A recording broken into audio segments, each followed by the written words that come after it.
Senator Wu. I'd like to take the opportunity to thank and congratulate you on 5 years as a GRO, 9 years as a senator, and a lifetime of service to Canadians in your community and across the country. I know my questions to you on Israel and Palestine may have caused you some discomfort, but I assure you this is the last time you'll have to answer a question on this topic. A few hours ago, more than 20 senators attended a briefing on the plight of children in the Ukraine and in Gaza. We learned about Canada's outstanding leadership in protecting Ukrainian children and seeking justice for those that have been abducted by Russia. One of our colleagues asked about similar initiatives related to Palestinian children. No one could name one such initiative. Can you? Senator Gold.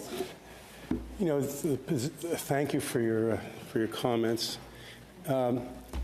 This government is very, very seized with the plight of innocent civilians in Gaza, as it is with the plight of all those who are caught up in wars and without responsibility for that. I am not aware of initiatives for kidnapped Palestinian children, whether in Gaza or in the West Bank, if I understood your question. The government is seized with the plight of the kidnapped Israeli soldiers who are still living in darkness and in tunnels and in fear 615 odd days after the war. This government will continue to press for an end to the war, to the release of all hostages, to a ceasefire, and the expansion of humanitarian aid for all innocent civilians. We learned from the briefing that there are thousands of Palestinian children that are detained in Israeli prisons.